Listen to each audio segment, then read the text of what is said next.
Tonight on CTV News at 11:30. Flooding causes one Manitoulin shelter to evacuate.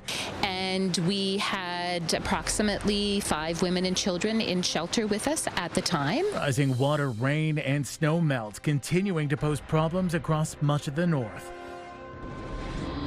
Plus, the Premier puts an end to surveilling pricing on groceries.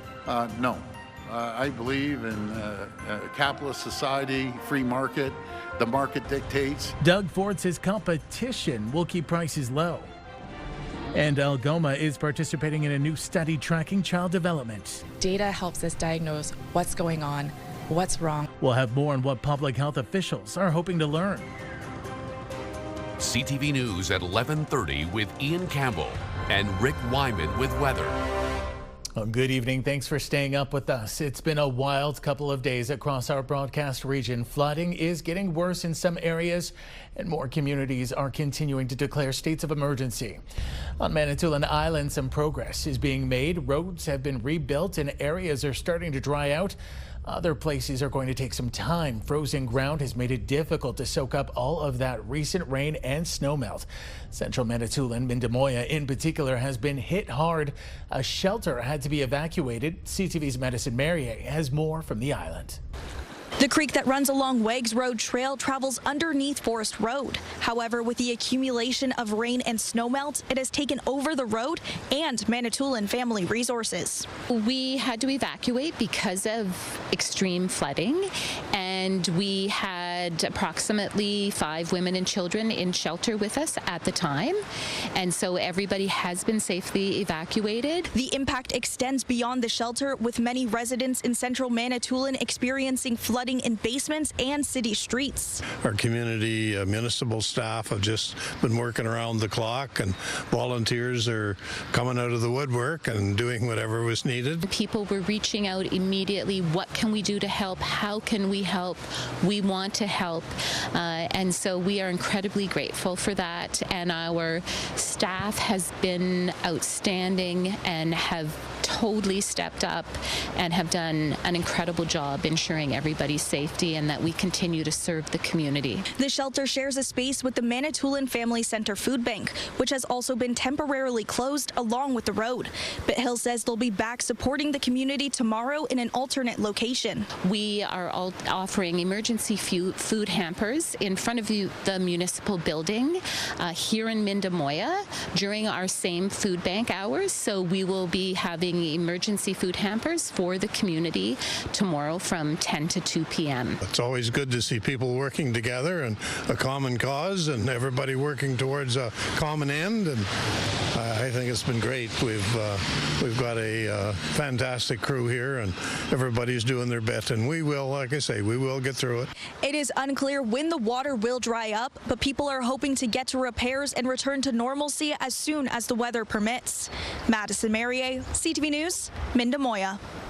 Today, the township of Chisholm near North Bay also declaring a state of emergency. On Facebook, the township posting a quarter of the impacted area is already underwater. The township is advising residents to take care on roads and avoid waterways. Residents from Albin to Noelville in French River continue to keep a close eye on the waterways that intersect the municipality. Also under a state of emergency. There's a general fear there things could get worse before they get better. CTV's Angela Gemmell has more from Albin. Cut out of it. Dan Gauthier explains the contraption he created to help save his back as he works to fill hundreds of sandbags. He's trying to secure his property along the French River. All my trailers and my lumber that was sitting near shore, which is usually 30 feet away, would have been underwater today, because yesterday there was green grass and now there's this much water over top of everything. After declaring the state of emergency earlier yesterday, the municipality of French River is now working with the Provincial Emergency Operations Centre. A rep for the community says about 50 homes have been impacted by flooding, which has also left at least 3 roads impassable. but it could get worse before it gets better. The local flows have already caused us to peak at our peak flood levels in the Pine Bay area, and we have yet to work with the watershed and the water coming down from the Nipissing watershed into our area. Gauthier lives on Brasseau Road, where the flooding is visible from Highway 64. He says his home hasn't flooded, and he's hoping the sandbags will help keep the waters at bay. I have a tree by the river, and it's never been to the tree. Now it's 20 feet past the tree. Sand is available to residents, and since yesterday, about 1,000 bags have been handed out. Gagnon says teens from a neighboring school are coming tomorrow to volunteer to fill bags. People are worried. People are concerned. And then we also have the good news stories of people calling in, wanting to volunteer, wanting to assist. And what we're doing is calling our municipal office. Gagnon says it could be 14 to 21 days before the state of emergency is lifted. He's also concerned how rain in the forecast this week could add to their problems. Angela Gemmell, CTV News, Albin. An update to the warning tonight for those near the main branch of the Whitson River in Greater Sudbury. Conservation Sudbury says it's high and has extended beyond its banks into low-lying areas in several neighborhoods. At monitoring stations in both Valcarron and Chelmsford, the rate was as much as 70 centimeters over the past 24 hours. Continued snow melt and rainfall will mean things could increase, and residents in both Greater Sudbury communities should prepare accordingly. Flooding can pose many dangers and health risks, and Public Health Sudbury and districts has some advice for those living with rising water. CTV's Elena Everson continues our team coverage tonight. Just anything, anybody to talk to. 70-year-old John Wright has lived in this house for 20 years. He has no heat right now after water flooded his basement on Tuesday. There's between 3 to 4 feet of water in the basement, and for some reason the sump pump kicked back on again. It was stalled out or something. There's too much water coming in. The water flipped his washing machine upside down and damaged almost everything in his basement, soaked with dirty flood water. He says the stress of it all sent him to the hospital. It was very nerve-wracking. Public Health Sudbury and districts is urging people to be aware of the hazards posed by flooding. Flooding in basements can affect your appliances, such as furnaces, your electrical panels, freezers, things like that. So immediate safety would be first and foremost. Wright knows firsthand the hazards of flooding and is appreciative of some assistance. The fire department was very helpful that way. They came in and then they unplugged all the electrical stuff and turned the furnace off. Public Health says there are also health hazards, from contaminated food to sewage in floodwater. With sewage, effluent, E. coli is primarily, obviously, the main concern. However, there's a cocktail of bacteria and viruses that could be found within that, and so just any sewage contamination should be treated like a biohazard. Wright is upset. Flooding is a regular spring occurrence on Caruso Street. We have ice jams on the creek. They could take the ice jams away, but they never do. It's been happening for years. Public Health is asking people to check on those affected by flooding because of the hazards and the hardships. Elena Everson, CTV News, Coniston. Late tonight, we are learning some homes are dealing with sewage backups in Kirkland Lake. It all started with a choke point in the storm water system along Rand Creek near Earl, Prince, and Barron Streets. The cause was determined to be excess snow in the creek, restricting water flow. An excavator was used mid-afternoon, but the blockage caused water to build up, and as a result, there was a temporary surge downstream. Officials say it infiltrated the sewage lift station, causing sewage backup. Residents are being encouraged to check their basements. The town says it's still assessing this situation. And levels of the Cagawong River are continuing to rise on Manitoulin Island, and that has local officials concerned. Bridalveil Falls, as a result, has been deemed unsafe to the raging water just making its way through the area. Town officials have closed it until further notice and are asking people to not come for the smelt run and consider visiting next year. The township's mayor telling CTV News tonight they are regularly monitoring the area. Nearby homes have also flooded. In other news, arson and mischief charges have been laid after a fire in Sault Ste. Marie in January. A 48-year-old woman was arrested Tuesday in connection to the January 25th fire. According to police, the blaze sent 3 people to hospital, including the accused. The investigation revealed the fire had been deliberately set and displaced all tenants. Today, Premier Doug Ford put a stop to the idea of banning so-called surveillance pricing on groceries, saying competition is the best driver of lower prices. CTV's Siobhan Morris says more. It's called dynamic, algorithmic, or surveillance pricing, a growing trend among global retailers designed to increase profits, an approach that adjusts the ticket price based on who's looking. This is about companies deciding that one person, based on their online personal data history or shopping history, is willing to pay more for eggs than another person. Tech expert Carmi Levy explains grocers and other retailers can learn a lot about you when you use their apps, but that's not all they're peeking into. Location information, what you're doing in your other apps, maybe what you've posted on social media, things that you've liked and engaged with. Think of a parent up late at night with a sick baby Googling their symptoms. Should the price of children's Advil be based on the fact that you search that? I don't think so. All Ontario's opposition parties want the Ford government to put up guardrails. The state of Maryland's banned dynamic pricing at grocery stores. Same algorithms that can predict what we need can also be weaponized to exploit. Manitoba's government introduced similar legislation last month. And this week, federal New Democrats urged the Prime Minister to implement a national ban on surveillance pricing before it becomes a predatory new normal in Canadian life. In Ontario, Premier Doug Ford doesn't plan to intervene. No. I believe in a capitalist society, free market.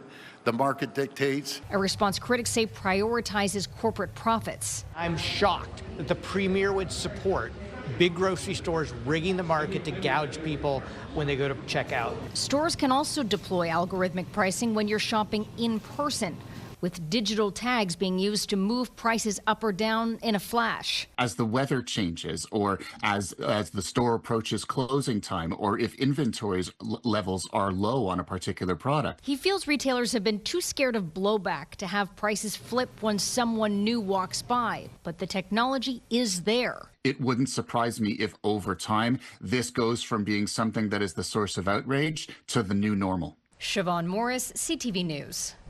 The Ford government is also promising it will find out why more than 150 inmates were improperly released from Ontario's jails over the past few years. I'm going to make sure that we understand exactly what happened. You have to remember something, that we have many people moving in and out of our correctional system every day. There's a judicial system, there's an administrative system. I'm not satisfied that one person is released improperly, and I'm going to get to the bottom of it. Documents obtained by Global News through Freedom of Information request show the province mistakenly released 157 inmates between 2021 and 2025. The documents indicate the majority of errors were made at the jails and in court. Some were administrative, while others were human error. The Premier has described the situation as unacceptable. Time now for a short break here on CTV News. Coming up, Rick will have our full weather forecast. For now, let's take a look at the rain forecast. We've gotten a break of the rain so far. That is good news for many people still bailing out their basements, but this is what has a lot of municipal leaders concerned right now, that system that's moving its way into the system over the weekend, particularly Saturday. By the end of Saturday, North Bay could see 28 millimeters of as much of rain, 19 millimeters in Parry Sound, 10 in Gore Bay, 16 in Elliott Lake. So be careful, everyone. Keep an eye on that system. 2 weather alerts to let you know about. We have fog alerts right now along the Lake Superior coastline and down through Highway 69 past Parry Sound. Be careful if you have to be out there. Visibility not great. Here are the current conditions we're seeing right now. Fog in Sudbury, North Bay, and Sault Ste. Marie. Some drizzle up around Kapuskasing. Details after the break. Good news in the forecast for tomorrow. We've got some better weather in store, at least for a day before it rains again on Saturday. So That's a good sign. Let's check out our forecast radar right now. This is the system that's going to be moving in late tomorrow afternoon, early evening around supper time. And of course, that'll spoil Saturday with showers right across the northeast. We'll take a look at some of the numbers now in the 7-day forecast. Sudbury Nickel Belt, some sun and cloud tomorrow, 14 degrees. Then the rain on Saturday at 11. Chance of flurries, we go from 14, 11 to +1 on Sunday. 60% chance of flurries. Monday, 4 degrees, back up to 9 Tuesday and Wednesday. Chance of sleet Tuesday, sun and cloud on Wednesday. How about Sault Ste. Marie, Algoma? Cloudy skies for tomorrow, maybe the odd sunny break at 12. Dropping down to 6 with sleet. Chance of flurries or showers on Saturday. -1 Sunday with the flurries. Monday, sunny skies at 3, 8 Tuesday, sun and cloud. More sun and cloud Wednesday, only 7 degrees your expected high. Timmins, Cochrane, Kapuskasing, chance of flurries for tomorrow at 11. Showers on Saturday. Here we go, 11 degrees once again. Snow Sunday, -2, +2 Monday, sunshine. Chance of sleet Tuesday at 7, and the chance of flurries on Wednesday again at 7 degrees. Normally, you should be sitting at 9. Temiskaming Shores and Kirkland Lake, drizzle, sun and cloud tomorrow at 14. Here comes the rain again, as the song goes. 12 degrees on Saturday. Sunday, chance of flurries, -1. Only 3 Monday with the sunshine and the chance of sleet and the chance of flurries or rain. 8 degrees both days, Tuesday and Wednesday. Now for North Bay, West Nipissing. Some clouds, some drizzle, 17 degrees. Nice warm up there. Some shower activity on Saturday. 14, chance of flurries on Sunday, 60%, only +1. So we go 17, 14, and only 1. Back up to 3 Monday with the sunshine. Tuesday, chance of sleet at 8, and the chance of sleet once again on Wednesday at 30% with a daytime high of 9. So Ian, enjoy your day tomorrow on the French River. We'll be expecting an update on the flooding situation as well, and hope everyone is doing okay. But again, that rain back in the forecast come Saturday. Back to you. Thanks so much, Rick. Well, Algoma Public Health is participating in a study aimed at tracking the development of young children across the country. CTV's Corey Nordstrom has more on some of the local results. Algoma Public Health has released early findings from a study tracking the development of youth 0 to 6 years of age. Data helps us diagnose what's going on, what's wrong, where are the areas of strength that we can build on, and where are the areas of need that we need to pull resources together for. Among the areas outlined in the Ages and Stages questionnaire that were cause for concern in the district, communication and social emotional, where over 10% of children were viewed as at risk. The data released today shows a snapshot of the 0 to 6 population in Algoma, with 466 children assessed. Officials say there are still thousands more to get to, and in order to do so, they've increased the number of staff able to do these screenings. We went from 30 people trained in doing these screenings to over 140 today. We went from, just a few sites offering screening to now over 46 sites. The experts say that intervention at an early age is a relatively new concept, and decision makers can have a difficult time committing money without concrete evidence. We don't really look at developmental monitoring until children are reaching kindergarten, at which point we've already missed that opportune time, that 0 to 6 window when brains are the most plastic, they're the most responsive to external influences, to early intervention, where we can put in, the least amount of effort but get the greatest change, the greatest return on investment. Decision makers, though, don't want to make decisions on allocating resources based on what might be nice to have. What do we think might be good for our kids? No, they want to base their decisions on evidence. The data has been shared with other early childhood service providers who will use it to inform the work they provide going forward. Corey Nordstrom, CTV News, Sault Ste. Marie. Tomorrow is World Hemophilia Day, and for a 9-year-old Sudbury athlete, the diagnosis no longer means staying on the sidelines. CTV's Amanda Hicks has the story. 9-year-old Easton Velsich doesn't spend much time sitting still. I like playing hockey, riding dirt bikes, skateboarding, scootering, biking, and a lot of other things. It's a reality his family once thought impossible. Easton was born with severe hemophilia A, a genetic disorder that prevents blood from clotting where a minor bump or bruise could become a medical emergency. Watching my dad grow up with it, although I saw how much he struggled with managing his hemophilia himself, so I figured it'd be the same for Easton.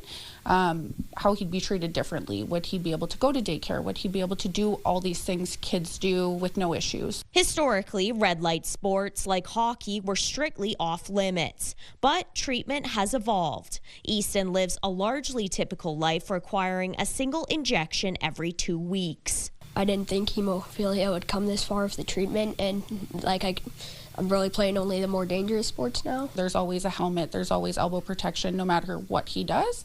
And personally, I don't think he's really missed out on much. Health Sciences North's hemophilia program provides lifelong care for families across Northeastern Ontario. The program's clinical lead says in the last decade, the outlook for patients has completely changed. There's been huge advancements. People were not able to, they would be in hospital for days when they had a bleed into their joints. And now we have prophylactic treatment where they can play sports, they can do the things that regular kids can do, and adults as well. Sudbury's water tower will be lit in red tomorrow night for World Hemophilia Day. It's a mark of how far treatments have come. Advancements, Velsich says, has allowed her son to live a life without limits. Amanda Hicks, CTV News, Sudbury. Still ahead tonight on CTV News. We'll head to the GFL Memorial Gardens where it was do or die for our hounds in need of a win. Stay with us.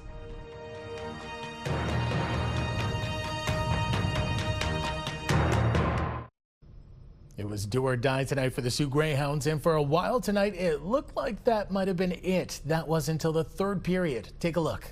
Edwards trying to slow things down to O'Reilly behind the net. O'Reilly turned it over. Here's a chance in front for Hayes. They score! Travis Hayes scoring the game-winning goal tonight. In fact, there was a fire lit in the third period for sure, with the Hounds scoring 3 goals in just over 4 minutes. Fans nearly bringing the roof down there, it seems. One empty netter at the end would make it 4. Again, that final score, Sault Ste. Marie 4, Kitchener 2. Kitchener still leads the best of 7. 3 games to 1. Game 5 is tomorrow night in Kitchener. Go Hounds, go. Meanwhile, there was a packed house down at Sudbury's Countryside Arena as the NOJHL final kicked off between the Sudbury Cubs and Timmins Rock. The Cubs looking for another consecutive championship win. The Rock looking to upset the status quo. And the Sudbury Cubs are off to a strong start, getting the win in Game 1. Breer Long tonight with 2 goals and 3 assists. Sudbury wins this one 9-3 for a 1-0 best-of-7 lead. And a tough night for Northern basketball fans. The 5 dropping Game 1 of the BSL final against the KW Titans. Kitchener-Waterloo 113, Sudbury 104. Game 2 will be Sunday afternoon. Finally for us tonight, a celebration today in North Bay for one of the last surviving Second World War veterans. As CTV's Eric Tashter tells us, the 100-year-old was honored with a special display of his medals. Morris Jackson is proud of a lot of things. His good friends, air in his lungs, and his accomplishments. But one thing he's extra fond of is being a Canadian veteran. I'm proud of what I did. Born in Sherbrooke, Quebec, and moving to North Bay in 1980, Morris recently turned 100 years old in January. At his birthday bash, he met Jerry Furlot from the Legion, who was asked to make a display of his service medals for him. Mr. Jackson actually said he would pay for them, but I didn't want to do that because he's a veteran, and we try to help our veterans out as much as we can. Seeing the display for the first time, that's wonderful. A moment of joy. Unexpected. It's just wonderful. Morris enlisted as a wireless radio operator at a Newfoundland station manned by the Royal Navy before the Royal Canadian Navy assumed command of it. His job was to send and receive messages from ships out to sea. Everything was coded and then sent to the decoding people for the whatever action had to be taken. After the war, he served as an Army reservist stationed at the Armory, but it was his journey to a century of life that continues to amaze him. Something you only do once in your life, I guess. The secret is don't die. Morris had the chance to celebrate the special day with his close friends. You couldn't meet a finer gentleman if you tried. He's always got a smile on his face. He's a great guy. We have laughs, joking around, and we was always talking about the sports. His message to the next generation, find ways to serve your country. I would encourage other young people to do the same thing. A life well lived. I have no regrets. For this jubilant senior, Eric Tashner, CTV News, North Bay. I love that. Thank you, Morris, for your service, and happy birthday. That takes us to the end of our newscast this Thursday night. For the latest news anytime, remember you can head to our website, ctvnewsnorthernontario.ca. You can also download our CTV News app. Thanks for watching. Good night.